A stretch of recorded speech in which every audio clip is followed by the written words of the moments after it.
Et si tout ce que tu faisais pour aller mieux t'empêchait parfois d'être heureuse? Bienvenue dans la voie du féminin sacré. Je m'appelle Claudia Reynaud.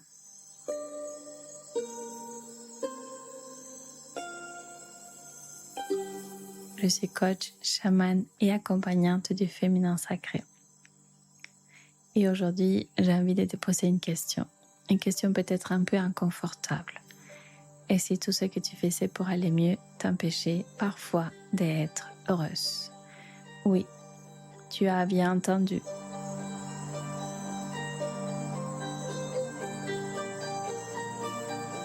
Je n'ai dit absolument pas que travailler sur toi ne sert à rien. Au contraire, je crois profondément au chemin intérieur. Je crois à la guérison, je crois à la transformation.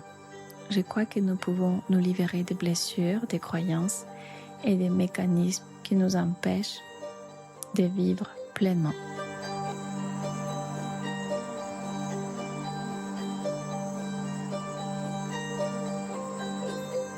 Mais je crois aussi qu'il existe un piège dans lequel beaucoup de femmes peuvent finir par tomber. Celui de passer leur vie à travailler sur elles, sans jamais vraiment commencer à vivre. Et c'est de cela que j'ai envie de te parler aujourd'hui. J'ai une très très bonne nouvelle pour toi.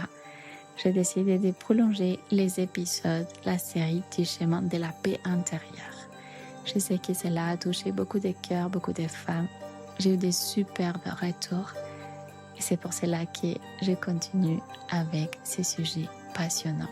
Avant de commencer, je t'invite à t'inscrire si ce n'est pas encore fait aux rencontres Ecclosia, un cycle de 3 conférences offertes à partir du 11 août 2026. On va aborder des sujets profonds, notamment on va avoir des pratiques concrètes pour que tu dépasses tes blocages, pour que tu retrouves ton centre et pour que tu commences à cultiver ta paix intérieure.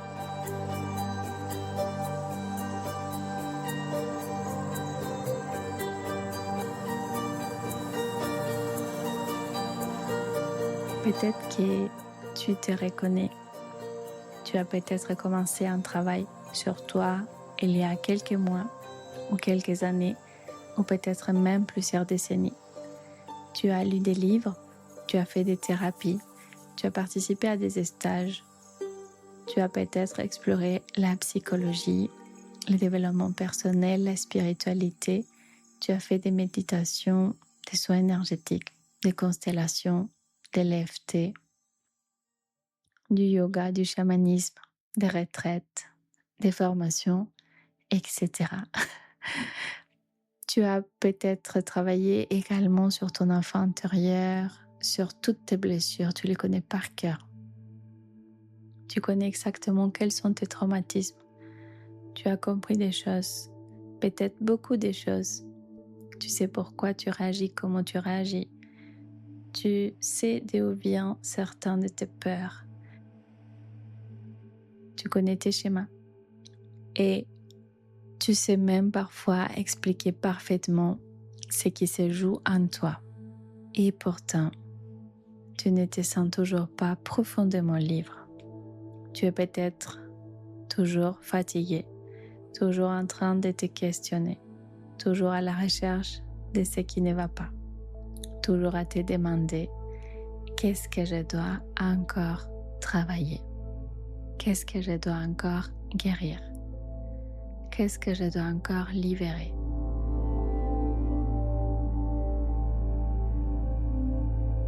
Et peut-être qu'au fond de toi, une petite voix commence à murmurer.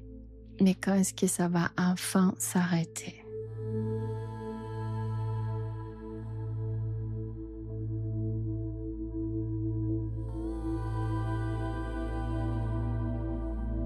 Je crois qu'il y a une croyance très répandue dans notre société actuelle. C'est cette idée que nous devons toujours devenir une meilleure version de nous-mêmes. Nous devons être plus conscientes, plus alignées, plus spirituelles, plus guéries, plus résilientes, plus lumineuses. Et parfois, sans même nous rendre compte, nous finissons par créer une nouvelle identité.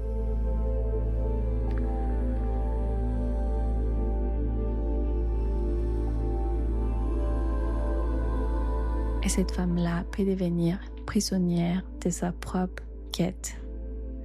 Parce qu'il y a toujours quelque chose à améliorer, une nouvelle blessure à comprendre, une nouvelle croyance à transformer, une nouvelle peur à libérer, un nouveau soin à recevoir.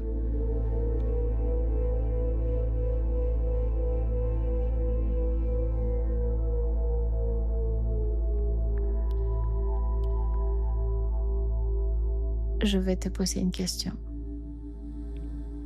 Est-ce que tu travailles sur toi pour enfin vivre ou est-ce que tu fais du travail sur toi une manière de repousser les moments de vivre?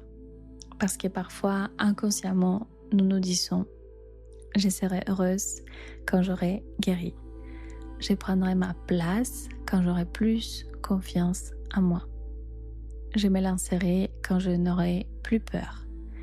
J'aimerai pleinement quand j'aurai réglé mes blessures. Je serai libre quand j'aurai enfin compris pourquoi je suis comme ça. Mais, et si ces jours n'arrivaient jamais? Et si nous attendions toute notre vie d'être suffisamment guéris pour commencer à vivre?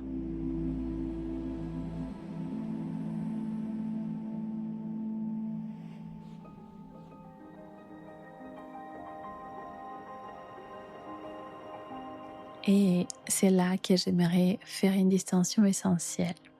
Il y a une différence entre comprendre et transformer. Tu peux comprendre intellectuellement pourquoi tu as peur d'être abandonné. Tu peux savoir que cela vient de ton enfance. Tu peux connaître ton histoire sur les bouts des doigts. Et pourtant, au moment où quelqu'un que tu aimes prend de la distance, la blessure peut se réactiver.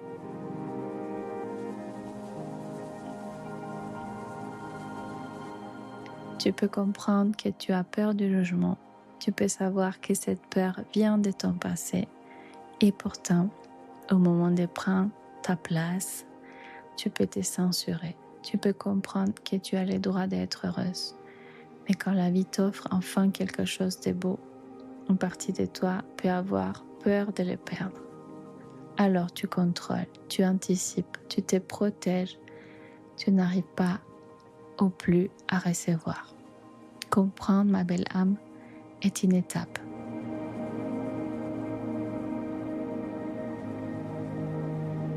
Mais ce n'est pas toujours l'incarnation. Et c'est une distinction qui me semble fondamentale parce que notre mental peut comprendre énormément de choses. Notre corps, notre système nerveux, notre cœur, notre âme peuvent avoir besoin d'un autre chemin pour intégrer véritablement cette transformation et spiritualiser ton corps, descendre tout ce que tu connais dans la matière, comme je l'enseigne souvent lors de mon accompagnement éclosien.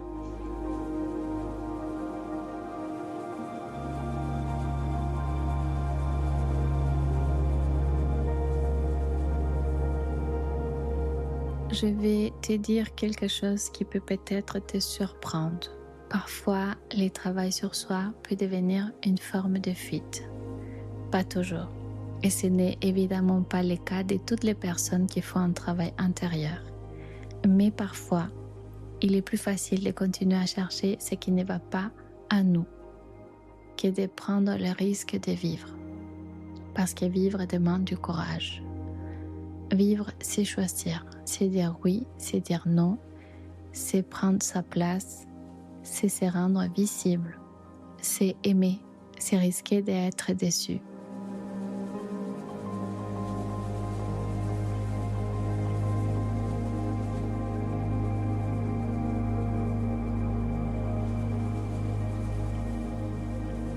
C'est parfois quitter ce qui ne nous convient plus. C'est accepter de ne pas tout contrôler. Alors peut-être qu'inconsciemment, nous préférons parfois rester dans « je dois encore travailler sur moi » parce que tant que nous sommes en train de nous préparer, nous n'avons pas encore à nous confronter à la vraie question. Qu'est-ce que je veux vraiment faire de ma vie maintenant? Et cette question, elle peut effrayer, elle peut faire peur. J'étais justement aujourd'hui avec une cliente et elle me disait que certainement qu'elle n'arrivait pas à faire rentrer la bonne personne dans sa vie, à être en couple, parce qu'elle n'avait pas suffisamment travaillé sur elle. Et avec beaucoup de douceur, mais avec toute la puissance qui me caractérise, je l'ai amenée à comprendre qu'en réalité, c'était une fuite. Que son excuse, c'était de dire « je n'ai pas suffisamment travaillé sur moi, donc je ne peux pas être en couple ». Elle s'empêchait quelque part de vivre, d'ouvrir son cœur, sa vie, d'ouvrir son espace à une personne. Et c'est là, malheureusement, on peut arriver dans tous les domaines de notre vie, parce qu'on va toujours se convaincre qu'on est encore en train de travailler sur soi. Est-ce que cela t'arrive aujourd'hui? Sois honnête, s'il te plaît, envers toi. C'est la première étape pour pouvoir passer à un niveau supérieur.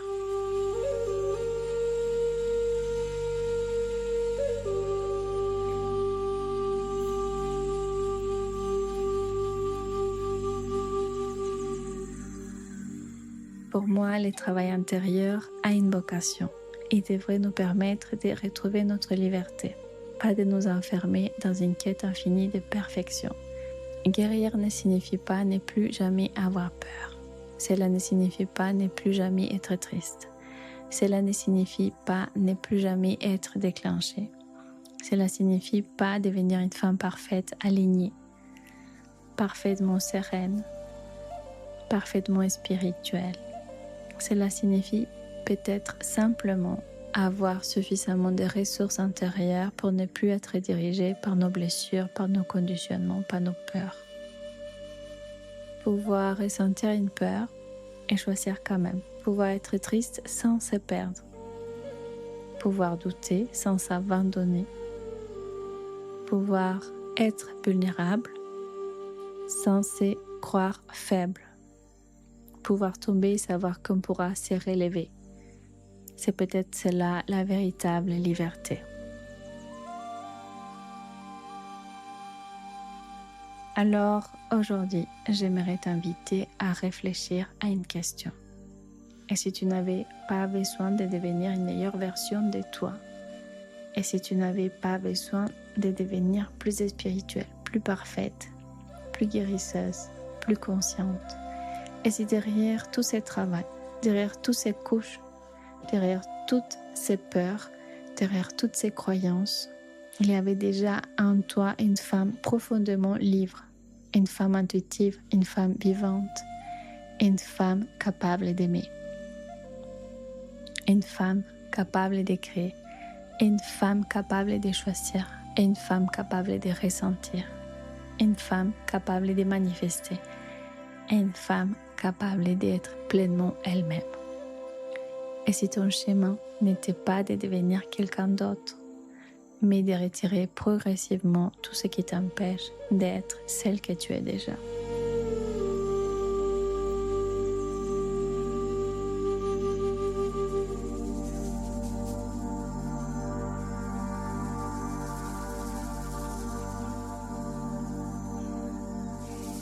Alors peut-être qu'aujourd'hui, au lieu de te demander qu'est-ce que je dois encore réparer en moi, tu pourrais commencer à te demander qu'est-ce qui m'empêche aujourd'hui d'incarner pleinement celle que je suis.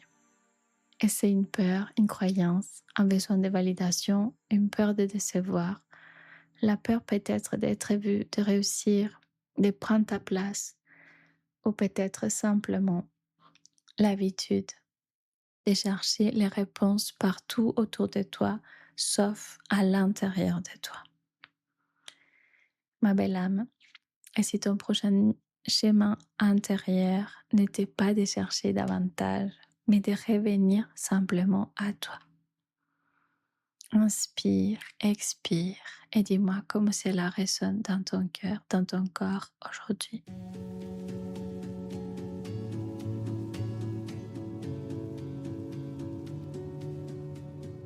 Avant de finir cet épisode, je t'invite bien évidemment à me rejoindre aux rencontres Eclosia à partir du prochain mardi 11 août 2026 pour vivre ces 3 rencontres ces 3 moments merveilleux qui sont 100% offerts, qui vont faire du bien à ton cœur, à ton âme et à tout ton être. Je suis certaine. Et si tu as envie de partager cela avec une femme qui t'est chère à ton cœur, n'hésite pas à partager les liens. Je te laisse les liens dans la description de cet épisode. Je crois profondément que nous ne sommes pas venus sur Terre pour passer notre vie à nous réparer. Nous sommes venus pour vivre, pour aimer, pour créer, pour expérimenter, pour grandir, pour nous tromper, pour recommencer, pour rire, pour pleurer, pour ressentir, pour nous découvrir. Et oui, parfois, nous avons besoin de guérir, bien évidemment. Mais peut-être que nous avons besoin de guérir pour pouvoir vivre et non de faire de la guérison notre manière de vivre. Alors si aujourd'hui, tu te reconnais dans cette femme qui travaille sur elle depuis des années, mais qui ressent encore ce vide intérieur, cette fatigue, cette impression de tourner en rond, j'aimerais que tu retiennes une seule chose aujourd'hui. Tu n'es pas en retard. Tu n'es peut-être pas insuffisamment guéri. Tu as peut-être pas besoin de travailler encore davantage si tu as fait les choses correctement et honnêtement. Peut-être que tu es simplement prête à passer à une autre étape, celle où tu ne cherches plus seulement à comprendre, mais où tu commences enfin à t'incarner, à incarner ce que tu comprends. Et peut-être que la vraie question à te poser aujourd'hui n'est plus comment aller mieux, mais comment ai-je envie de vivre maintenant. Je te laisse cette question en cadeau. Je t'invite à prendre quelques instants aujourd'hui pour y répondre sans chercher la bonne réponse, juste la tienne. Merci d'avoir partagé ces moments avec moi dans la voix du féminin sacré. Si cet épisode t'a parlé, partage-le à une femme qui elle aussi travaille peut-être depuis longtemps sur elle-même et qui a besoin d'entendre qu'elle a le droit elle aussi de commencer à vivre.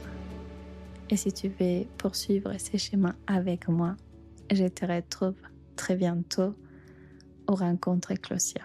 D'ici là, ma belle âme, prends soin de toi et surtout n'oublie jamais de revenir à toi.